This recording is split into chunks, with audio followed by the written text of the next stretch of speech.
Tonight, I'm blinding some of my single barrel / store picks from my collection.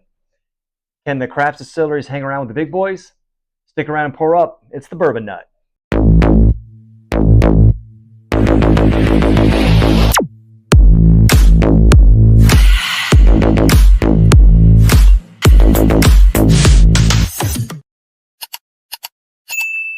Hey, welcome back. My name is Brock, and tonight we are doing a single barrel / store pick blind tasting for my collection.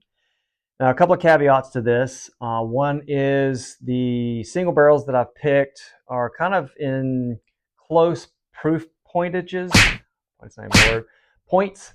So nothing that's on the high end, like near hazmat or in the 130 range. So I've ruled out some of the JD single barrel proofs, the Elijah Craig single barrels, and the Old Foresters, and some of the other ones I have in my collection.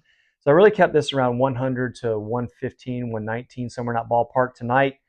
And again, these were done at blind at random. So these were poured up by my wife, and I don't know which bottle is in what. So I'm going to continue to mix it up by just moving these around as well. Hopefully I don't spill anything.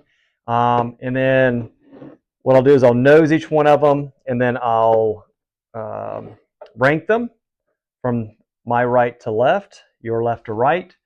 And see if some of these craft distillers can hang with the big boys.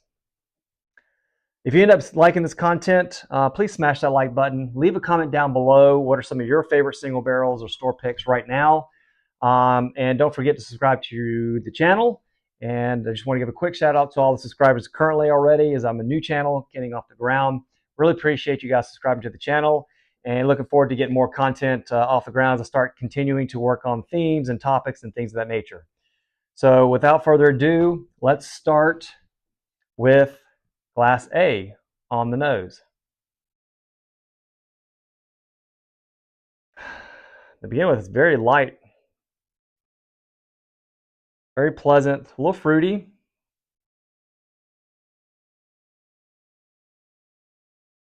There's a little bit of caramel there, some brown sugar.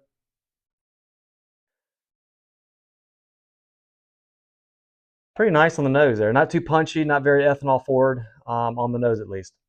Let's get this on the palate.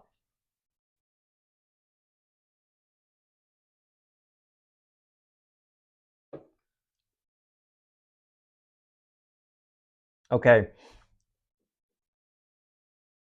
Wow. It does pack a punch when you get to the mid back of the palate. There's more of brown sugar there coming through, a lot of caramel.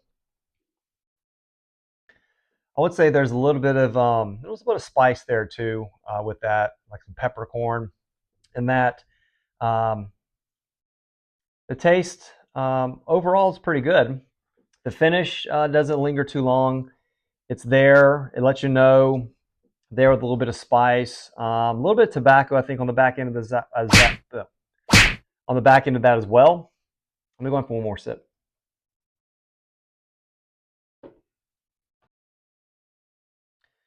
Yeah, a little more caramel too, like a burnt caramel kind of thing going on. Really good. Seems well put together. Nice first one. Let's move on to glass B. Glass B on the nose. Now this one seems a little darker, a little richer. I'm pulling caramel out of this, like a vanilla frosting kind of thing going on. Okay, let's try this one on the palate. Damn, that's pretty good. Okay. There's a little bit of stone fruit in there. Not a lot, but there's an underlining tone of it. Definitely get some vanilla. This one's vanilla hits pretty good on this as well. The mouthfeel is very sticky. It's got some good viscosity on there. It's still lingering around in the mid back of the palate still. Really like the coating on this one a lot. I'd have to say I would prefer glass B over glass A currently. Just overall good experience. Seems very cohesive, well put together, balanced. Yeah, I enjoy that one a lot. Seems like it's got a little more proof to it, perhaps, than the first one. But a very good experience overall. So I'm gonna move this one ahead a little bit because I like it better than glass A thus far. Let's move on to glass C on the nose.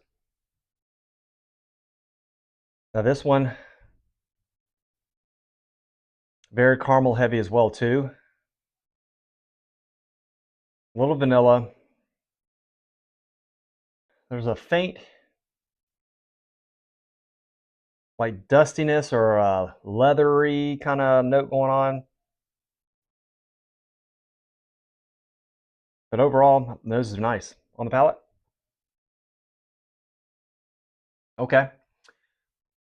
So on this one, I get a little bit of I don't know if it's a grassy note, just a little bit, ever so slight, but it's there. Lets me know it's there. Also picking up some hints of vanilla there as well. Yeah, but I'm getting more of the grass note on this one too. So a little more grass, and we'll go back for another sip on this. Yeah, it's like a herbal, florally kind of grassy note on there, which I'm not a big fan of typically on that. But overall, the finish is kind of lacking a little bit for me. Middle of the palate, the coating it's kind of thinner. I feel like than the other two I've had so far, a little bit. Not bad overall. Again, these are all really good, but compared to glass A and B, particularly B, this one I don't think is as well balanced and put together as that one. So it does have a little bit of proofiness to it as well that you get towards the back end. It gives you a little bit of a hug, but overall not bad at all. Let's move on to glass D.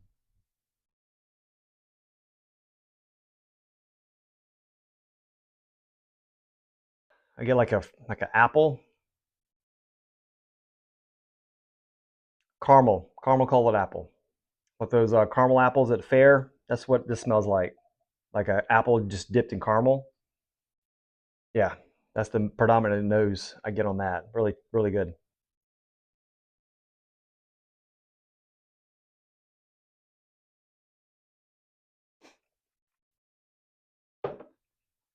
Okay. There's some burnt sugar, like brown sugar. Maybe a hint of like syrupiness. I don't know if it's molasses, but syrupiness. This one's got a pretty good mouthfeel and is hanging around as well too. The finish is got some a little bit of leather going on in there. I don't know if that's a little bit of like musty funk on the back end of that too. Let me try another sip on that. Yeah, more caramels are coming out as well too. So like caramel apples on the nose that's coming through a little bit, but also another variety of like kind of like those craft caramels. You know those little square craft caramels used to have back in the day. They still are out now, but reminds me of those a little bit too as I get more towards the mid and the back of the palate. Pretty good experience. I think I'd move this one ahead of glass A, glass C. And so I have these kind of two in front of these two so far. So let's move on to E. I don't know if it's my nose. Let me try that again.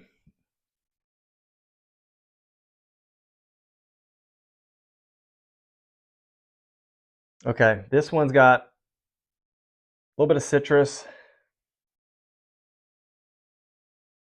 a little bit of caramel there. Yeah, that's maybe like a little sponge cake, like I don't know if a pound cake, but some kind of little cake going on in there too. Really good on the nose. I like that. Let's get on the palate.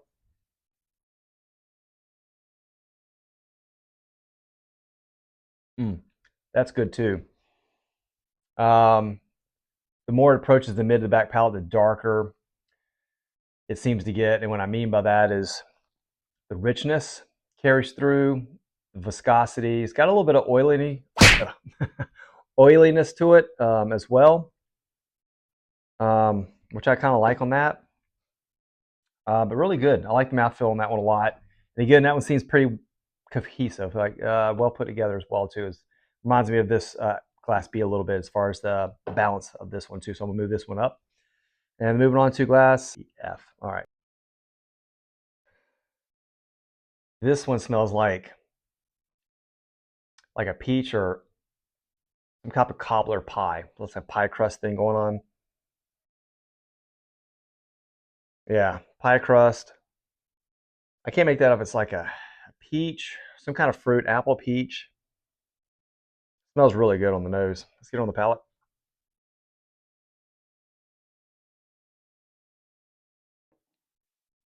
That one's good. I like that one too. That's got a good mouthfeel. Carries through on the palate, the kind of pie crust thing going on. It's got this kind of bakery yeast quality here. It's kind of coming through. Has a little bit of spice to it, not as predominant as some of the other ones did. I already tasted, but this one's got a little bit of spice on it as well. They're a little thinner on the mouth and viscosity wise than compared to a couple of these other ones here, but overall good experience as well too. I like this one. Okay, I'm gonna take a minute to cleanse the palate, and then I'm gonna run back through these real quick, and then I'm gonna come back with my rankings. And after going through these again and doing some A/B testing there, I finally have the order in which my palate preferred these tonight. So this is the order that they're going to be in. And I will say there's one I'm particularly interested in to see how it fares in this blind tonight. I have not opened or tried before, so my wife actually did the fresh crack when she was pouring these up. So I'll be interested to see where this one falls amongst the rest of these for tonight. So let's get started here. So in Glass A is first place for me tonight. Second place, third place, fourth, fifth, and sixth. This one is 1792. Wow. That is surprising considering I love 1792 offerings in general across the board. But I guess tonight amongst these other single barrel offerings, this one just wasn't up there with the rest of them. So 1792 in last place. Second to last, we have Baker's B. Baker's.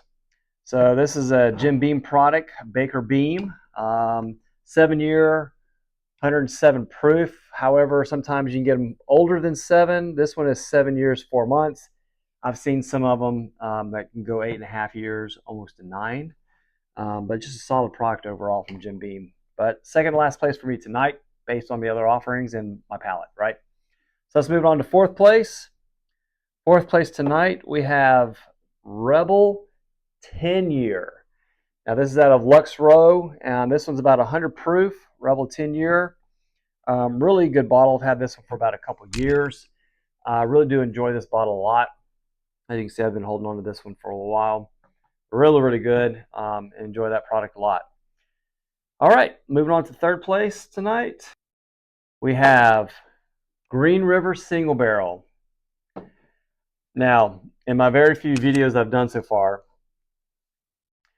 you guys have heard me talk about Green River, how much I like that distillery in general, doing great things, owned by Bardstown, right? So no exception here too with the single barrel. Really, really good. Again, this one's coming in probably the highest of the night. I think this one's 119, yes. But this is the single barrel offering from Green River. Just really, really good overall. Really cohesive, balanced, and I enjoyed that a lot. So we got in second place. Second place tonight, S. Oh, so this one is, if you guys have not heard about this one, this is Savannah Bourbon Company out of Georgia. And this is their single barrel pick, comes in at 108 proof. This was selected specifically for Jeff's Beverage. Really, really good. I actually traded one of my bottles for this one with a good friend of mine. And so I really, really like this bottle a lot. If you hadn't had a chance to go check out Jeff's Beverage in Georgia, this is aged 5+ years, single barrel offering. Savannah Bourbon, go check out the website. I'm not sure what else they offer, but I can tell you the store pick is really, really tasty. In second place tonight for me. And that leaves the one that I actually have not tried ever before. And tonight, just want to double check. Yep. This is the Remus, George Remus store picks. So this is the store pick that I've heard from so many whiskey tubers and friends that is really, really good versus their standard bourbon offering. So I picked up a bottle last night, actually, and was eager to try this out against some other single barrels and see how it fared. I wanted to know. And tonight's first place for me tonight. So, and this one is Ross and Squibb. This one comes in about 108, 109 proof, I believe, 108.5. And the mash bill on this one is 75% corn, 21% rye, and 4% barley. Um, Pleasantly surprised. Really, really good. Enjoyed that a lot. So that's it. So I hope you guys enjoyed this. If you did, please again smash that like button. Let me know again what single barrels or store picks that you're really enjoying right now as we start to head into the fall. And until next time, sip your passion.